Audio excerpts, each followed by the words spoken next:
Bonjour Église, nous voici à nouveau ensemble pour ce culte du 21 février. Nous continuons de rester connectés au moyen de ces cultes sur YouTube. Et je remercie toute l'équipe de prod qui se mobilise chaque semaine pour que tous ceux qui ne peuvent pas venir à l'église en présentiel aient la possibilité de vivre ces temps de culte avec nous. Voilà, c'est aussi au nom de toute l'équipe de prod que je vous souhaite la bienvenue ce dimanche matin. Et tout de suite, nous allons passer à quelques salutations de deux de nos étudiants.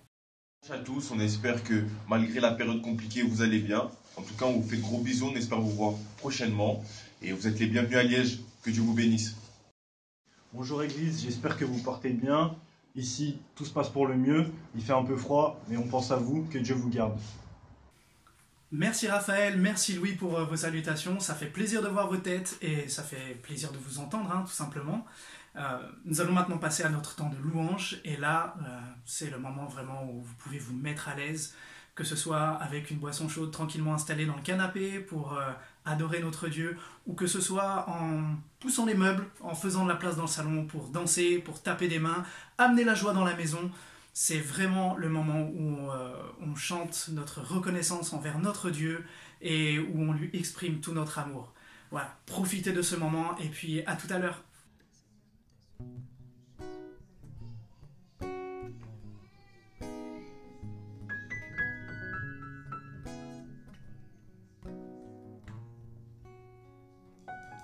Je viens t'offrir, Seigneur,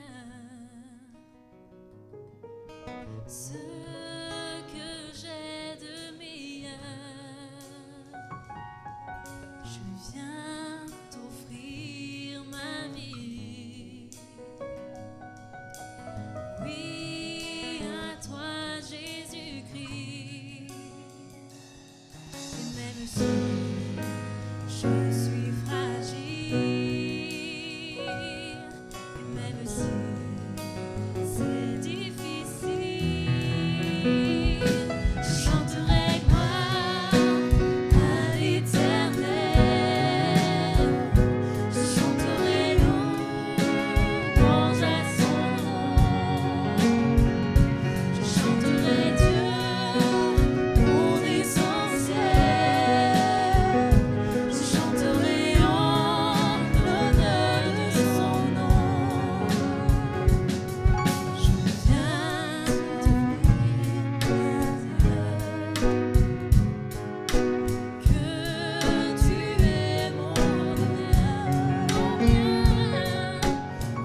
Jésus. Chaque fois que tu le dis, pense-le très fort. Encore. Jésus. Oh Jésus. Jésus. Celui qui est mort et ressuscité pour toi. Jésus. Proclame ce nom. Alléluia.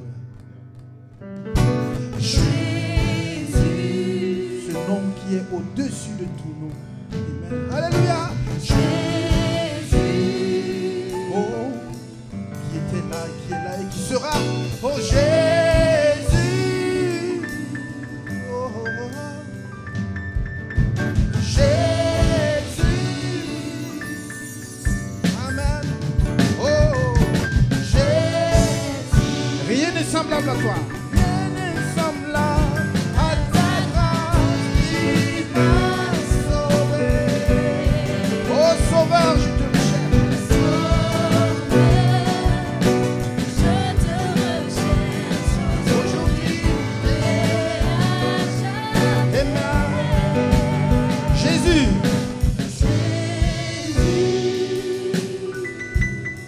Alléluia.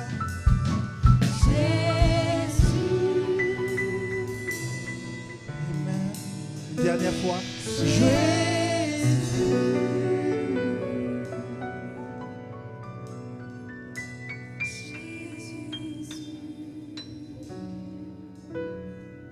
On acclame ce nom, Jésus. Alléluia.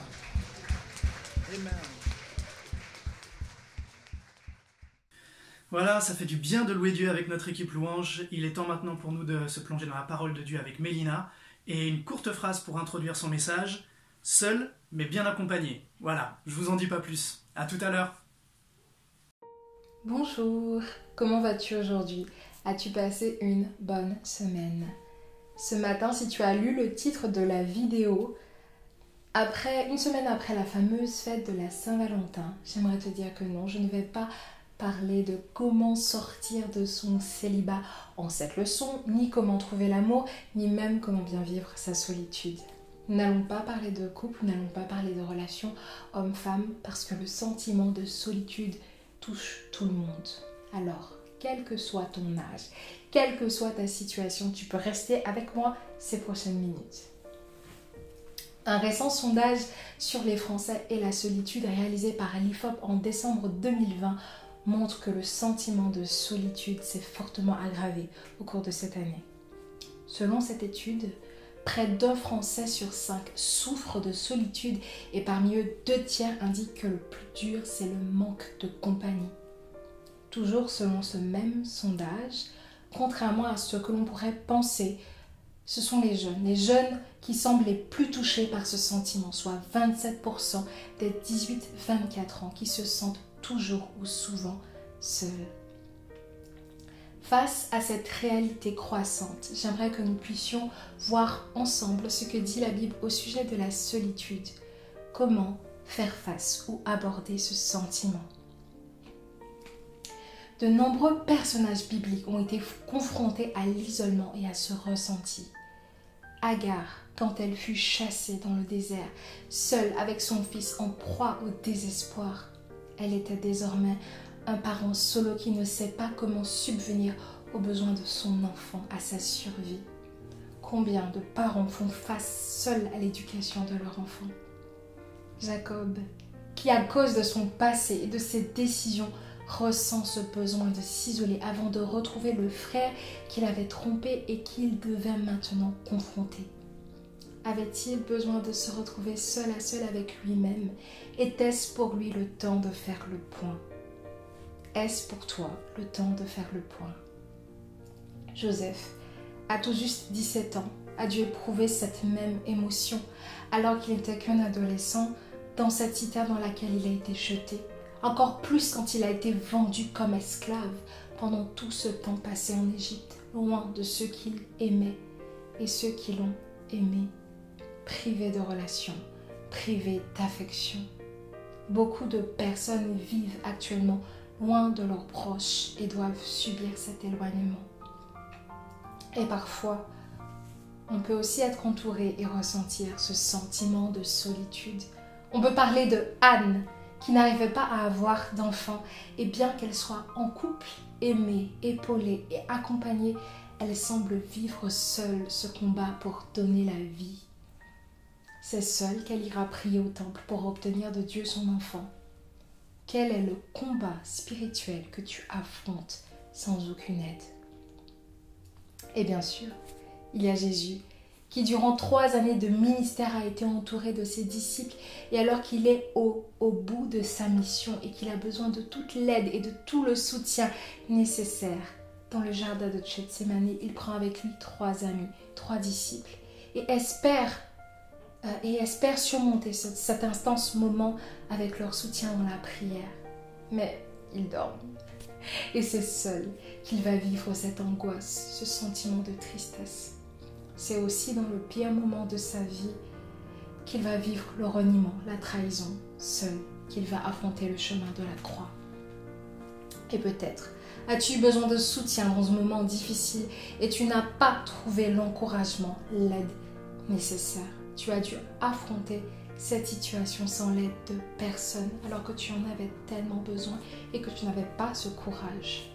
La maladie dans cette période. La maladie aussi peut aussi nous isoler, comme la femme à la perte de sang qui était rejetée, qui ne pouvait avoir de relation avec personne car elle était considérée comme impure. Je terminerai ces exemples par les disciples qui, face à la mort de Jésus, ont dû éprouver cette émotion quand on passe par le chemin du deuil ou de la rupture, de la séparation. Combien il est difficile de ne pas éprouver ce sentiment face au manque et à l'absence. Tellement d'histoires différentes, de situations différentes, d'époques différentes. Et pourtant, tout au long de ces histoires bibliques, ce même thème revient. Je souhaiterais vous proposer ce matin de voir plus en profondeur quelques exemples en débutant par la Genèse. Il est difficile de parler de ce thème sans évoquer Adam dans le jardin d'Éden. Au commencement, alors que le péché n'est pas encore entré dans le monde, l'un des premiers sentiments éprouvés par l'homme est celui de la solitude. L'homme ne sait peut-être pas l'exprimer, mais Dieu le comprend et met un mot sur le manque. L'Éternel, Dieu dit, « Il n'est pas bon que l'homme soit seul, et je lui ferai une aide semblable à lui. » Genèse chapitre 2, verset 18. Si ce texte est souvent repris dans le contexte du mariage et de la raison pour laquelle Dieu crée la femme pour l'homme, au moment où Dieu émet ce constat, ce n'est pas une question de couple, mais une question de relation, de communication et de vis-à-vis. En effet, au moment où Dieu donne cette parole et fait ce constat, il s'adresse au genre humain, à cette humanité qui est en Adam. Et il dit, à chaque humain, il n'est pas bon pour toi d'être seul, tu vas avoir besoin d'aide. Et l'homme n'a même pas besoin de le dire à Dieu, il le sait. C'est la première fois que Dieu dira, il n'est pas bon. Dieu savait que pour accomplir le travail qu'il avait confié à l'homme, il avait besoin de collaboration. Et en créant un vis-à-vis, Dieu répond à ce besoin de communion. Aristote a dit, l'homme est un être sociable. Toujours selon ce texte, cette parole de Dieu vient alors que l'homme est pleinement dans la présence de Dieu et dans une communion et une complicité étroite avec lui. Il semble que même quand il y a une complicité et une communion avec Dieu, ce sentiment est là si nous sommes longtemps isolés. Il est donc légitime de ne pas vouloir rester seul et il est légitime de dire qu'on a besoin d'être aidé. Et quand ce sentiment perdure, il nous enferme dans une prison dans laquelle il est difficile d'en sortir. Une prison où je dois faire face à mes angoisses, à mes craintes, à mes erreurs, ma culpabilité ou les torts qu'on m'aurait causés. La bonne nouvelle, c'est qu'il y a des clés pour sortir de cette prison. Je reprendrai l'exemple de Jacob, cité plus haut, qui face à son passé, ses questionnements, la peur et la confrontation avec son frère s'isole. Des années auparavant, sa supercherie l'avait conduit à devoir vivre seul loin des siens. Son passé le rattrape et là, dans ce désert solitaire et personnel, il rencontre Dieu.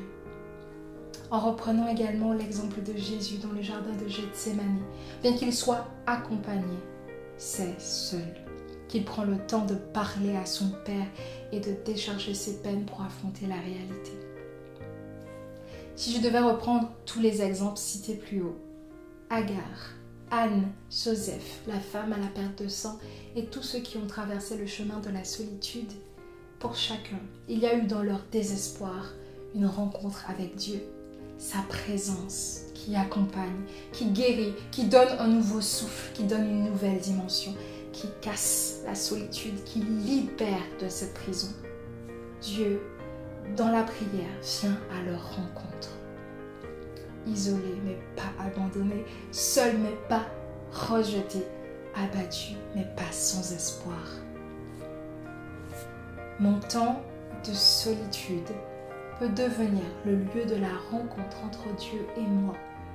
Et quand Dieu vient à ma rencontre, son objectif est de me sortir de cette solitude et de m'aider à créer du lien. Une fois que chacun des personnages a repris des forces, leur regard pouvait enfin être tourné vers le prochain. Dans cette même continuité, j'aimerais que nous puissions voir un autre aspect dont nous parle la Bible pour cela. Je vous invite à lire avec moi ce texte dans Marc 6 au verset 31. Jésus leur dit : « Venez à l'écart dans un lieu désert et reposez-vous un peu. » Car il y avait beaucoup d'allants et de venants et ils n'avaient même pas le temps de manger. Pour contextualiser ce passage, du verset 5 à 12 de Marc 6, les disciples partent en mission et ils ont accompli des miracles, des prodiges et des guérisons. Au verset 31, ils sont de retour. Les disciples semblent être victimes de leur succès. Mais en regardant ces disciples, Jésus les invite à aller se reposer. Ce texte, vous savez, m'interpelle sur le fait que parfois s'isoler est nécessaire et que prendre le temps de couper le téléphone, les réseaux sociaux, s'éloigner de la foule, des gens, des activités et même de la mission à laquelle nous avons été appelés est utile pour se reposer. J'ai vécu personnellement cette période où je me suis retrouvée dans tellement d'activités, côtoyé tellement de monde que j'ai oublié de mettre du temps à part pour me reposer. Parfois on est tellement motivé par l'envie de servir Dieu, d'aimer, d'aider les autres qu'on finit par s'oublier soi-même. Au verset 34 de Marc 6, la suite de cette histoire est particulière parce qu'alors que Jésus veut protéger ses disciples de la foule pour qu'ils se reposent, la foule a tellement soif de les voir, de vivre la guérison, de vivre le miracle, que la foule ne perçoit pas le besoin des disciples de se reposer et de s'isoler. Ce que je trouve beau dans cette histoire, c'est que Jésus pourrait dire à la foule « Non, non, ils ont besoin de se reposer, laissez-les et laissez-moi aussi. » Mais non, Jésus va lui prendre le relais. Au verset 34, Jésus joue ce rôle de bon berger qui enseigne la foule. J'aime à croire que pendant ce temps, les disciples ont pu se reposer. Ce n'est qu'au verset 35 que les disciples reviennent vers Jésus. Où était-il pendant ce temps ? Le verset dira, comme l'heure était déjà avancée, ses disciples s'approchèrent de lui et dirent, ce lieu est désert et l'heure est déjà avancée. C'est là qu'ils avancent et qu'ils viennent parler à Jésus. Ce n'est donc qu'une fois reposé que Jésus donne une nouvelle mission à ses disciples. Dieu accepte que nous nous isolions pour nous reposer. C'est même parfois son désir pour nous sans avoir à nous préoccuper de la mission ou des autres. Il sait prendre le relais quand nous n'avons plus de force. Et si nous lâchions prise et prenions le chemin de l'isolement pour nous reposer et mieux repartir, c'est lui le bon berger.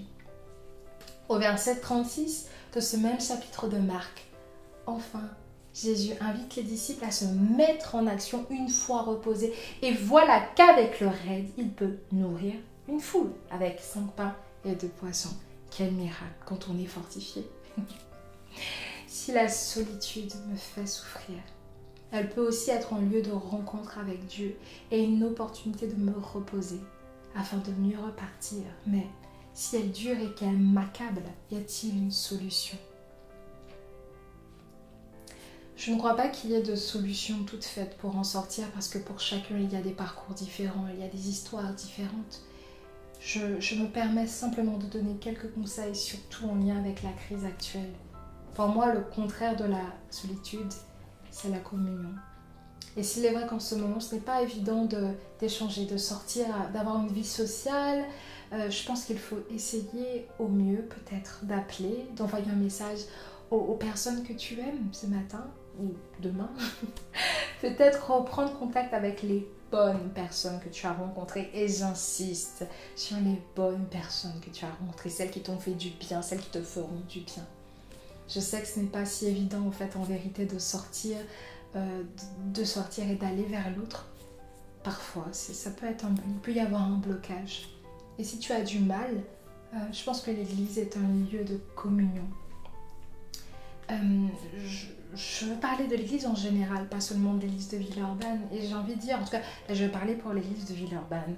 Si tu n'as pas osé venir à l'église depuis le Covid, tous les dimanches, en tout cas nous sommes là. Mais je sais qu'il y a d'autres églises aussi qui ont ouvert. Et c'est peut-être l'occasion pour toi d'y aller. En tout cas, à Villeurbanne, tu peux venir. Là, je parle pour nous. Tu peux venir. Ça sera un moyen de sortir de ton isolement, à part les masques et le fait qu'il y ait moins de monde. Je te rassure, ça n'a pas beaucoup changé. Si tu n'es jamais venu, ça sera un plaisir de t'accueillir. En ce moment aussi, beaucoup d'églises font des réunions sur internet, des zooms. Donc ce sera l'occasion des visioconférences où tu peux échanger avec d'autres personnes. Voilà, donc ce serait peut-être l'occasion aussi de rencontrer du monde par ce biais des réseaux.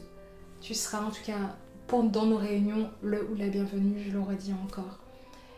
J'ai aussi envie de te dire que si c'est vraiment plus profond, parce que là je parle de choses, voilà, pas aussi profondes que la prison de la solitude, mais si on parle vraiment de la prison, le sentiment qui ne te quitte pas, je crois qu'il serait bon que tu trouves quelqu'un de confiance, avec qui parler, quelqu'un avec qui prier, échanger et vivre des moments de qualité. Je prie vraiment que Dieu guide tes pas vers cette personne qui pourra t'accompagner. Il y a aussi l'engagement. Je pense que l'engagement nous permet la rencontre. Donc à l'église, mais aussi dans des associations. Je sais qu'en ce moment, il y a beaucoup de personnes qui recrutent. En tout cas, nous, à l'église, on recrute parce que tu as des talents, tu as reçu quelque chose. Et je pense qu'il y a une place pour toi parce qu'il y a une mission qui t'a été donnée, à laquelle tu es appelé. Et puis de toute façon, servir les autres ne requiert pas tant de qualité, juste un cœur, tout simplement. Et là, je voudrais m'adresser à tout le monde. Je crois que c'est ensemble que nous pouvons briser le pouvoir de la solitude. Si ensemble, nous prenions le temps d'appeler ou d'envoyer un message à quelqu'un, de visiter quelqu'un que nous n'avons pas vu depuis un moment, de le visiter en respectant bien sûr les gestes barrières. Voilà, nous pourrons ensemble lutter contre ce sentiment. C'est ensemble que nous pourrons aider ceux qui se sentent isolés et qui n'osent pas toujours en parler. Veillons les uns sur les autres. J'aimerais conclure en te disant, premièrement, la Bible parle de la solitude, de ta solitude, au travers des nombreux personnages qui ont expérimenté ce que tu peux ressentir. Dieu n'est pas insensible à ce que tu ressens. Au contraire, il a placé en toi cette volonté de communier pour pallier au manque et à l'absence. Il est légitime de ne pas vouloir rester seul et il est légitime de dire qu'on a besoin d'être aidé. Il n'est pas bon que l'homme soit seul. Troisièmement, si la solitude me fait mal, te fait mal, Dieu veut venir à ta rencontre et t'aider à en sortir. Il veut te consoler, il t'accompagne dans ce parcours. Quatrièmement, parfois la solitude est nécessaire et le trop d'activité est nuisible. Il est important de savoir s'isoler pour se reposer et être restauré par Dieu. Dieu qui veut te fortifier. N'aie pas peur de t'arrêter pour prendre le temps. Jésus est au contrôle. Ose aller vers l'autre pour sortir de l'isolement. Et si tu n'y arrives pas, viens, on veut communier et échanger avec toi. Tu seras le ou la bienvenue. Soyons acteurs de la communion. Et pour finir, Dernier point. J'aimerais te laisser avec ce verset de Jean 14 au verset 16. Alors que Jésus annonce à ses disciples qu'il va devoir les quitter, il leur dit: Et moi, je prierai le Père et il vous donnera quelqu'un d'autre pour vous aider, quelqu'un qui sera avec vous pour toujours. C'est l'Esprit de vérité. Et voilà ce qu'il te dit ce matin, Jésus. Et moi, j'ai prié pour toi, j'ai prié le Père et je t'ai donné quelqu'un pour t'aider, quelqu'un avec qui sera avec toi pour toujours. C'est l'Esprit de vérité. Amen. Seul mais bien accompagné. Bonne semaine et je vous laisse avec ce petit morceau de KB qui dit jamais solo.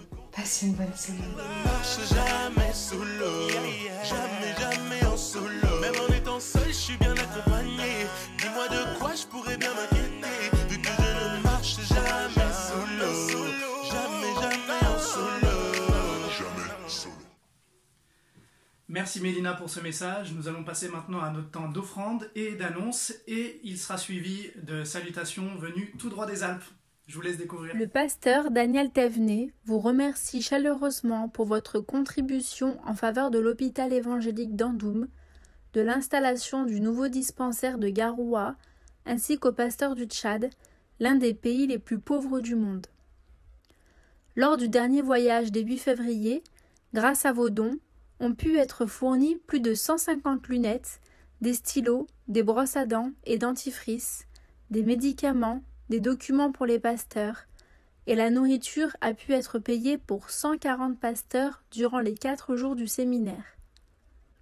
Ce fut un grand encouragement pour ces pasteurs qui ont du mal à vivre avec leur famille dans un contexte de pauvreté et où l'islam est présent. C'est un privilège pour nous d'être une bénédiction et une source d'encouragement pour ces frères et sœurs du Tchad. Nous avons l'occasion en ce dimanche 21 février de participer encore par vos offrandes au prochain voyage que le pasteur Daniel Thévenet et le docteur Jean-Louis Gutneck feront en avril prochain. Une équipe médicale viendra réceptionner le conteneur, équiper le dispensaire et soigner les malades. Le pasteur Thévenet encouragera et enseignera aux quelques 140 pasteurs, en espérant encore une fois couvrir les frais de ce séminaire. Le pasteur Daniel Thévenet vous remercie beaucoup pour votre contribution à cette magnifique œuvre. Les dons par chèque sont à libeller à l'ordre du Phare d'Espérance Action Missionnaire. Les virements peuvent se faire en adressant la demande sur le mail mission@église-villeurbanne.org. Merci.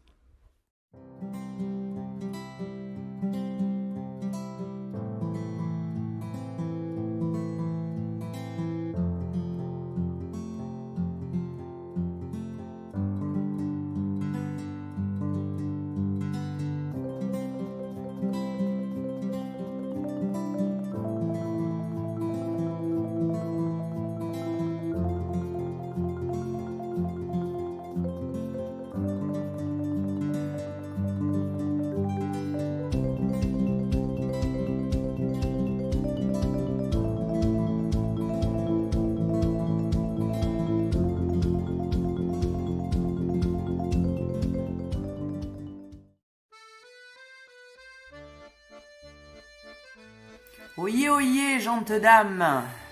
Bonjour mesdames, nous vous invitons à un temps de partage, de tisane et de prière. On se retrouve le vendredi 26 février sur Zoom. Que tu sois dans la joie, en pleine forme, ambiance bonne humeur ou au contraire malade, affaibli, triste ou dépité, rejoins-nous. On s'évade. Un moment de discussion ensemble, hors du quotidien, un moment de prière.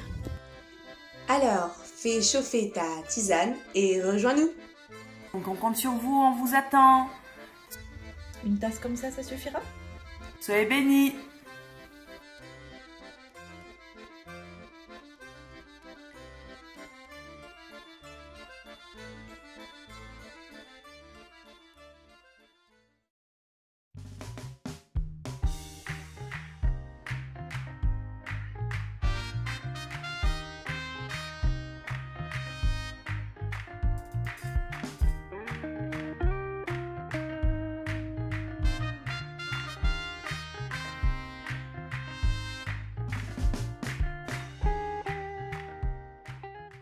Bonjour à tous. La famille Klein et Léa Berton, on vous fait un gros bisou de la montagne. On espère que vous allez bien.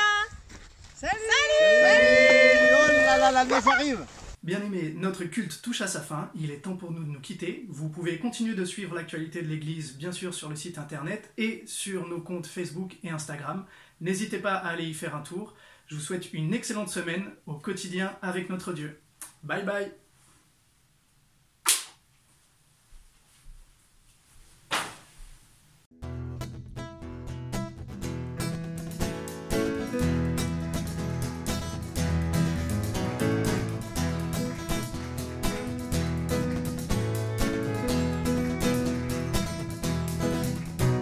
Oh Seigneur, ta parole est vérité.